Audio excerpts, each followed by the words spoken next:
One of the things that isn't really talked about much when it comes to spirituality and conscious living is conscious parenting.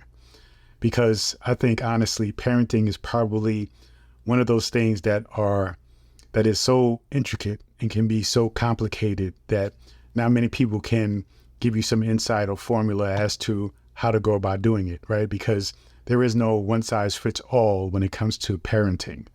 But one of the things I'm going to share with you as a parent of two children, one in their 20s and another one who is in their preteens, is that the most important thing when it comes to parenting is respecting realities, respecting points of view, and understanding that when you allow yourself to be receptive to your child's point of view, you open up an infinite realm of safety, comfort, and their ability to be able to communicate with you about everything.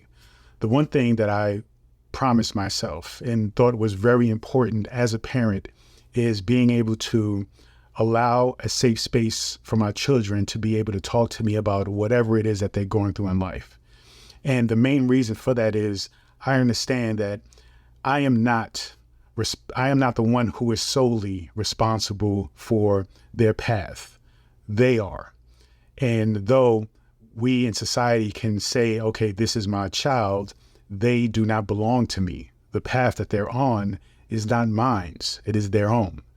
And so I had to separate this identity that we all associate with when we're being led with our egos. And oftentimes our children can be a very integral part of engaging with that ego aspect, because the ego aspect is about protection. It is about oftentimes associated with the emotion of fear. And so when we think about our children, we oftentimes think about and come from that place, right? And so it was important for me to identify that this is their journey. And me, myself, remembering when I was a child, how it was important for me to have an environment where I can communicate what's going on for me, my thoughts, my feelings, and what I'm feeling at the moment or what phases I'm going through. You know, I didn't really have a environment or a space to go to, right?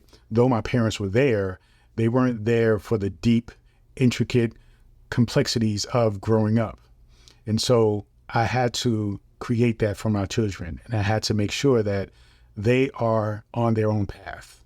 And I think that's one of the hardest things that many parents face and accept, is recognizing that though your children are your children, they are not yours, right? They are on their own path, and you have to honor that path. My responsibility as a parent isn't to tell them what to do. It is simply to guide them as they figure out life for themselves. And so that is the one thing I recommend for all parents, is to step back from this idea that they represent you, that they belong to you, right? They represent themselves, and they and their paths belong to them and them alone.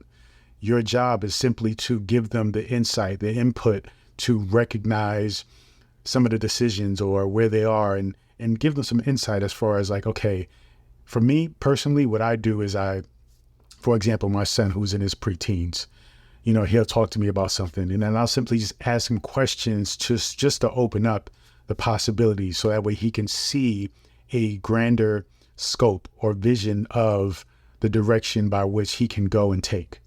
Okay. And that will give him more input as far as how to make the decisions that he's going to make, because I want him to make the decision. Of course, there are things as parents that we decide for our children, but it's important that we take their insight, we take their point of view, we take as much information from them as possible and what they want, and we consider all of those elements when it comes to our decision as far as parenting our children, as far as directing them along the path we think will be the most supportive for them. And so for me, I ask my son numerous questions, and I give him what I see from my reality as different outcomes, different results, different possibilities that can happen when he makes various decisions. And then opening him up to this idea of, okay, these are the places that I can see this can go. but also realizing that it can go infinite places, and to most importantly, not be attached to a particular outcome just because you want it to happen that way. Because oftentimes that's how we build up this expectation. We don't, experience that expectation. It doesn't happen the way we see fit or we desire it to happen. And therefore it builds up this, this resentment, this animosity, this pain, this suffering, which often allows people to not be able to see the opportunities on the other end of that. So it's important to build, being an optimistic person, but also recognizing that everything that happens, even though it doesn't happen in the way that they may like, for them to always know that there is an opportunity that they can take whatever happens and learn from that, and thus create more opportunity. And that initial thing that didn't work out the way planned, quote unquote, can actually create something even bigger when you learn to keep moving forward and keep understanding that there is always possibilities, there is always opportunities. So there's a few different layers that I already discussed, and one of them mainly is recognizing their reality, listening to them. Though things may not resonate with you, though you may not agree with them, the most important thing, though, is to not judge them.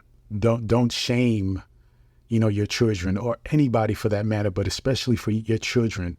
Do not shame them in what it is that they're communicating to you. Make sure you are constantly providing a safe space for them to communicate to you about what their needs are, about what they are doing and going through. So that way they always feel that sense of safety and security. That is what all children need and want, is safety and security. Oftentimes as parents, we only think that pertains to physical things like a house, stable environment, food on the table, clothing, right? Shelter. But more important than those things is the emotional and the spiritual stability that you provide for your children when you just simply allow them to be themselves. And what you're doing is you are sharing your experience, but recognizing that it is only your experience. That doesn't mean that they're going to experience the same thing. So you have to recognize that separation as well. But understanding and honoring their reality, their life, and the path that they're going on, because their path is completely separate from you. You are just simply the guide, right? You are simply the person who's going to give them the insight to say, hey, okay, this is something that I've been to, similarly, or I have experienced. This is what I did, and this is what happened. Recognize when you are saying that isn't the only outcome possible for everybody who is in that same position. So you have to look at your child and recognize, okay, if you decide this, yes, just like I decided the same thing, it may not work out as you see it. This is what may happen, or there's other possibilities. But your job is to lay down a groundwork and just to help widen their vision, so that way they're not just seeing what they want to see, because children are very optimistic in that way. And there is nothing wrong with that. You want to cultivate that, but you want them to be prepared for things that they possibly don't see at the moment. That is what our age and our wisdom and our experience comes in handy for them. So when you recognize that and you are a supportive system for them to live their life, then you create a space. You support an individual who can actually come into their own a lot sooner, because this spiritual journey is simply about that, right? It's about coming into your own, understanding who you truly are, recognizing your uniqueness, recognizing your strengths, your weaknesses, the completeness of who you are. And a lot of times it takes us a longer time to do so because we haven't been in an environment that supported us sharing our most authentic self and sharing our experiences.